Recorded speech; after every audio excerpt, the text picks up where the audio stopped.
Hello and welcome to Powered Up Festival, organised and hosted by Ideas Powered.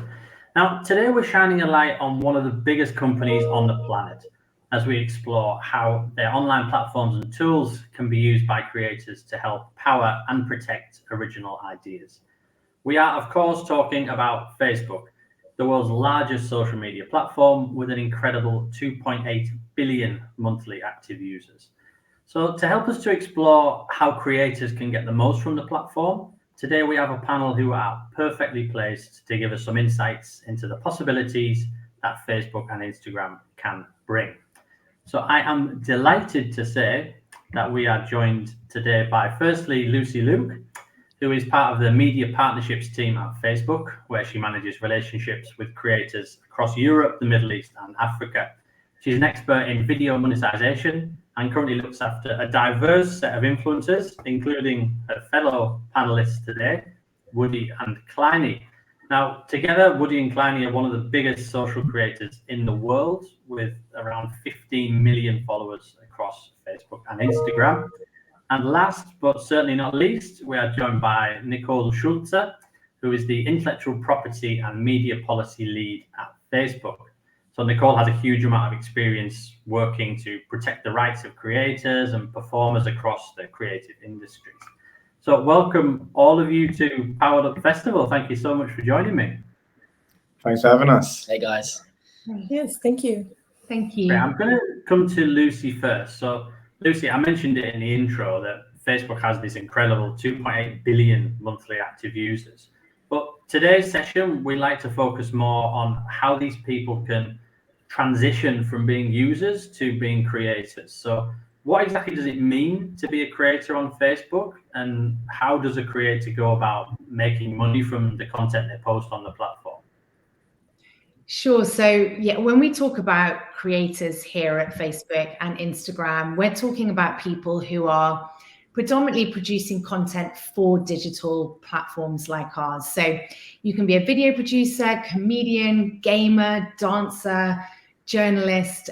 If you are making content such as video or going live, if you're digital first, then we would categorize you as a creator. So in answer to your question about building a business, platforms like Facebook offer a number of opportunities for creators to not only reach new audiences and reach their fans, but also build a business. The three main ways that you can earn money on Facebook is through ad revenue, is number one. And this is through in-stream adverts. So this is like an advert appearing halfway through or at the beginning of a piece of video content that you've uploaded, and you will get paid via that advertising. A second really popular way is through branded content. So this is a creator partnering with a brand and earning revenue that way. And on Facebook, we have a number of tools that will help you be match made with a brand. And then last but not least, we're seeing a lot of success with creators being supported by their fans directly. So we have a tool called fan subscriptions, whereby fans can pay a monthly subscription to see more content from their favorite creators. And then also they can tip them through stars. So if you're a gamer that's going live regularly or just a creator going live, your fans can support you through a tipping service via stars. So I know I've listed out quite a number of tools. The final one I want to mention is Creator Studio. So we've made it really easy for creators to have a one-stop shop where they can just simply upload their content, engage with their fans, and choose how they're going to get paid and manage everything in one place, including their IP, which I know we're going to come on to in a bit. So don't worry, we will share all of this, I believe, at the end of this video, a one-stop shop for you to find out how these tools work. Great, it's nice to see the dog's so excited about the sorry about the tools that. as That's well. my creator. No, it's certainly, you've got a lot of different options available for creators. And Woody and Kleiny, I'll bring you guys in now, because I mean, you're living proof that it's possible to make money from your content on Facebook. So for those people, the few people probably who don't already know who you guys are and who follow you, Tell us a little bit about your story and how you started and the type of content that you put on the platforms. Yeah, so we're Woody and Kleiny. We best mates, and we basically just create content online. Our favorite platform at the moment is Facebook, obviously, and we basically just create entertaining videos, whether that's challenges, pranks, experiments. We do a lot of live streams, and yeah, we use the platform every day. At the moment, sometimes up to 4 uploads a day. And that's where we're at the moment. Using obviously lots of different tools on there as well. Like you got your main uploads of video content, but then you've got story content, you've got lives, as Kleiny mentioned there. So there's so many different areas where you can kind of connect with your audience and a new audience, which is kind of coming your way and stuff like that. So we feel it's kind of, I'd say across all the different social media platforms that are out there, it's probably the best one, which encompasses so much as a creator. It allows you to do so much on the platform, which is great. Great. And how do you guys kind of go around trying to stand out in such a crowded market on social media? What do you kind of look of to really push your originality and creativity to the front? Do you know what I think is that we don't tend to look too much at other people and what other people do. I think that the key thing for anyone who wants to be a creator on any social media platform, and Facebook in particular, I think it's just important to kind of create content where you get a real kick and a passion, and you've got a passion for, So when you've got a passion for something, that's gonna, people that are coming to watch you, it's going to resonate with them. They're gonna see what it's all about. If you're doing something that you're not really enjoying as much, just because you want to try and get views in another area, people see through that sort of thing. So they genuinely will see how much you love it, how much you enjoy it, and stuff like that. And that's what helps people kind of join your journey, So I think it's just having a passion and a focus on delivering what you've got, like a huge passion for, Yeah, and also like we listen to our audience as well. So we create the content that we love, and we read the comments, and we see what people like, what they don't like, and we listen to the followers, and we give them what they want as well. So it's just finding that balance, isn't it? But I think like Woody just hit the nail on the head there. It's just creating content that you're passionate about, and I think that really shines through in the content. I mean, don't get us wrong though, like there's going to be trends at times which you want to jump off the back of, because things are going viral in that way, and it's good. And how can we now make it our own, so we then jump off of something which is going viral, which people are searching for and want to see, but how can we put our Woody and Kleiny spin on it, so then for our fans it stands out from the crowd in terms of they jumped on the trend, but they've made it Woody and Kleiny, if that makes sense. They put their stamp on it, Yeah, absolutely. And this idea that it's so important that you guys do your thing, your authentic thing, something that's original to you. How aware have you been over the years of growing that original, authentic you can be protected? And as creators, you're also copyright holders. Was that something that you were aware of at the start? And at what point of the journey did you start to realize we own this content and maybe we could start monetizing it? It's come leaps and bounds, isn't it? Yeah, I mean, it's changed so much over the years. We've been on the platform for a very long time, and too much about it. We would make the content, and then if other pages would take the content, we was quite happy with it back then, because we was getting growth off the back of them pages. But then we quite quickly realized that shouldn't be the case, and your content should just sit on your own page, and since we've done that, it's come on leaps and bounds. It's been fantastic. I think that the one thing that's been amazing as well is the development of the platforms themselves and what have you, and the way that they've developed and grown and so on. And even to the point where we're so fortunate and lucky to have someone and have access to someone like Lucy, who is always there for us on hand if we do need help, if something's happened and we're not sure about it and so on. We've always got someone we can go to. We never had that at the start. So you was always doing it, playing the guessing game, and if something went wrong, it was just kind of like you just had to sit it out and just kind of see kind of what direction it went. Whereas now there's so many tools, there's so much help, Facebook are obviously very passionate about original content and stuff like that. So they want to make sure that your content is protected. So the tools are in place to make sure that there isn't companies out there or businesses out there who are ripping off your stuff, uploading it, and then obviously benefiting from it, when really it should be those people that put the time and energy into it in the first place, you know. So just think that it's just going from strength to strength. It's only going to go one direction and get even bigger and better. So yeah, it's been fantastic, you know.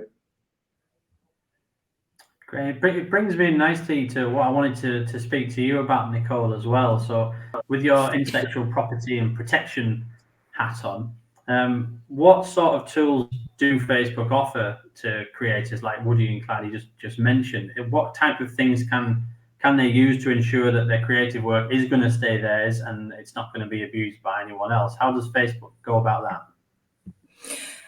Yes, thanks, Steve, for the question. Really, it all boils down to it that creators and brands are really important part of Facebook, and so equally IP protection is important to us. And we really address this in two different aspects. So first, of course, it's important that our users are aware that IP infringement is not tolerated on our platform. So our work here clearly begins with our policies.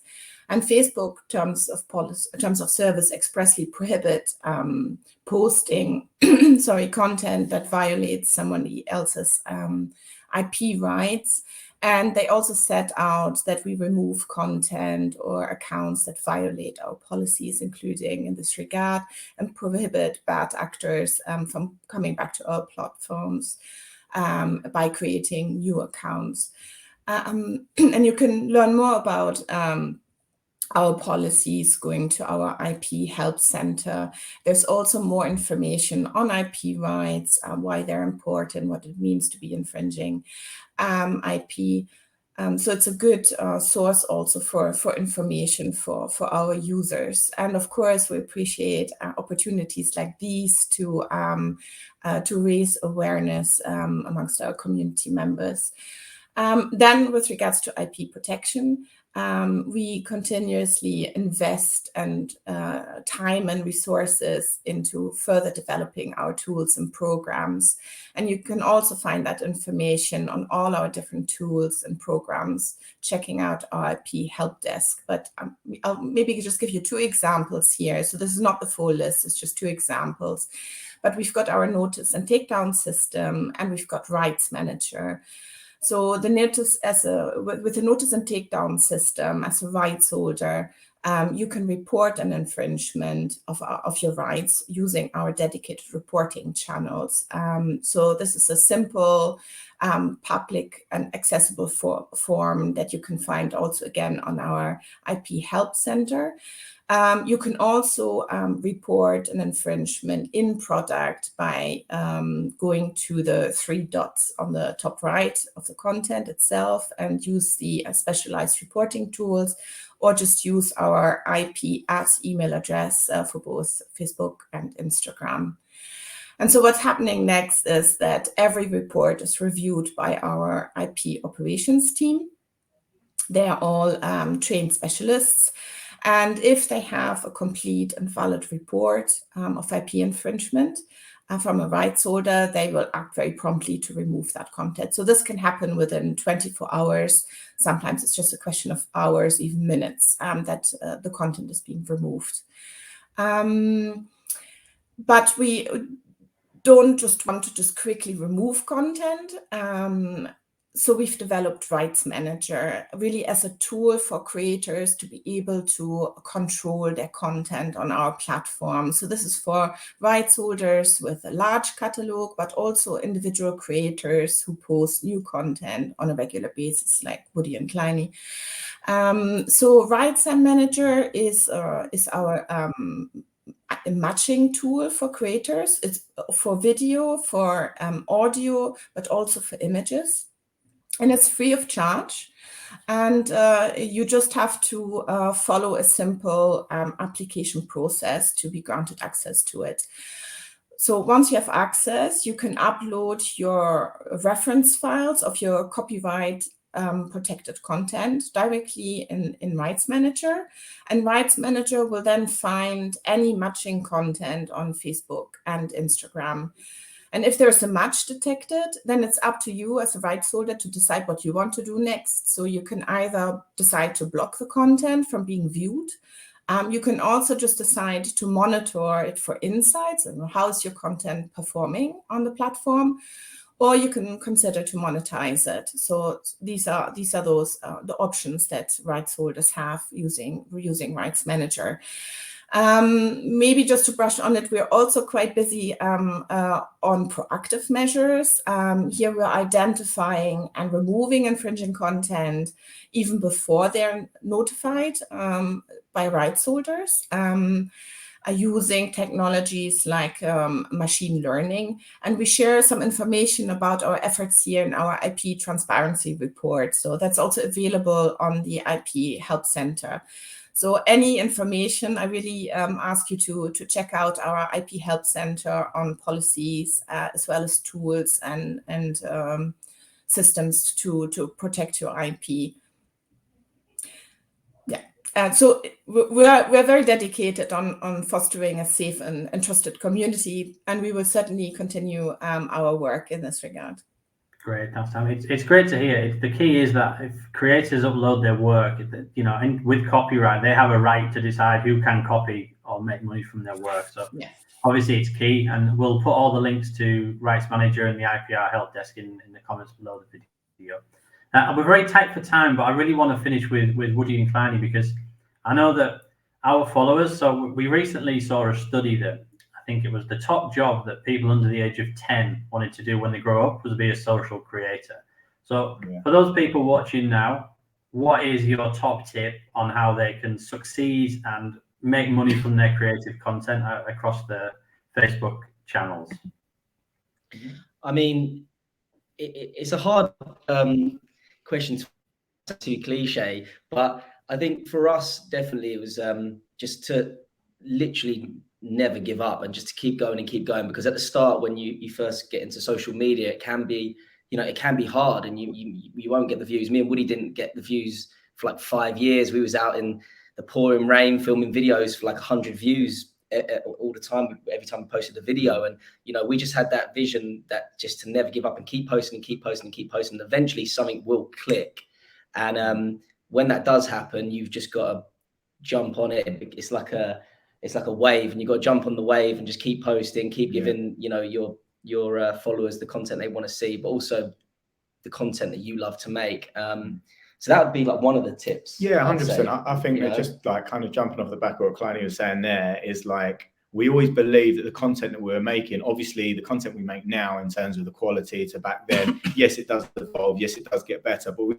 it was of a good caliber, especially at the time when you level it out on where the platform was at and what have you. So we just believed in the product. We believed in what we were doing. We felt that it was good. We're not silly people. So if something is bad, then we're quite aware of the sort of content what would get good reaction and so on. And then like Kleiny said, it just took time, energy and focus and constant persisting constantly and driving forward to kind of reach that goal and those dreams, so we set ourselves those goals, and it's just about going like single-handedly, just going at it as hard as we possibly can until we reach it, and it took us 5 years before we even made a penny, but that could have been 10 years, it could have been 1 year, but we never put a time scale on it. It was just a case of we believed it would click and it will click. And we're the sort of people that won't give up until it does click. And I think that, like, just off of the back of what Kleiny was saying there, I think that is like the key thing. Just keep going. Sure, like we touched on and I mentioned earlier, make sure whatever you are creating, you've got a mad passion for it. Because if you haven't, people will see through it. They won't resonate with it in the same way. It won't connect with them. Like the main thing, what happens with us when we got our like followers who come back and watch us, and if you want to call them fans, they just love seeing us having a good time, enjoying ourselves, happy, got amazing relationships, and just spreading joy, And I think that in whatever way, shape, or form that we do that, it seems to work really well. And there's a lot of obviously channels out there and pages that are specifically one thing. So they might be just magic, or they might be just pranks, or they might be just football or soccer, depending on who's watching this, where they're watching this. But yeah, like what we decided to do is just make sure that we are creating good, fun entertainment, regardless of what the genre is. So people are coming to us for that specifically, and Woody and Kleiny rather than a specific area. It was harder for us to grow initially, because it's a lot easier when it is just focused on one thing, and you're going to obviously suck in an audience which levitates to that one thing, whether it be like soccer, say. But we knew that the bigger picture for us was, once we did make it work and it did click, then we've just got such a variety of content, which allows us to be so diverse moving forward, you know. So yeah, hopefully that answers your question. And I mean, yeah, the only other thing we could talk about is his A&E. Yes, we apply to a lot of our videos, which we heard from Jay Shetty, got it from, we got it from a guy called Jay Shetty, who we kind of just started calling it his A&E, but it basically stands for humor, inspiration, surprise, adventure, and emotion. And if your videos can have one of them 5 things, then we feel that it could have the potential to go viral. But if you can try and encompass as many of them as possible, so if it's got humor in it, it's got a little bit of inspiration, surprise, it's got an even bigger adventure, emotion. Yeah. So we try and now make a video which includes as many of them 5 things as possible, because a lot of them things make people click that share button and make people want to share it with their friends. And, you know, if you're watching something and it's really inspiring, you're like, oh, I want my best mate to see this, so I'm going to share it with him. Or if it's like really funny, you're like, you know, especially on social media, you don't just want to watch it yourself. You want to share that with your friends or DM it to your friends. And so we now, you know, are quite mindful of stuff like that. Is that when we are creating content, just try and, you know, have one of those things in there. And we have noticed, looking back at content, the videos that have gone, say, super viral, have most of them in it. So we feel it does work. So we would say try and add some of that to your content. So a big shout out to Jay Shetty, because that was something that we picked up from you, which is amazing. So thank you for that, mate. I don't think he calls it his A&E though. He does that. Yeah, we named it that so we can remember what each letter was, because we'd be scrambling trying to work it out when we were trying to explain it. But that's brilliant. Fantastic insights, guys. And yeah, I think originality is key. It shines through from what you're saying. Be your authentic self. Do it for yourself, and eventually the profits and everything else that comes with it will come. But I'm afraid we've run out of time. I could speak to the 4 of you all day, but Lucy, Nicole, Woody and Kleiny, thanks so much for joining us. We'll put links to everything we've been talking about in the comments. So Woody and Kleiny's accounts, Creator Studio on the Facebook's intellectual property platforms. And yeah, we'll leave it there. Thank you very much for you guys for joining me. No problem. Thanks for having us. Thanks for having us. Take care. Bye-bye. Bye-bye. Steve. Bye. Thank you. Thank you. Bye.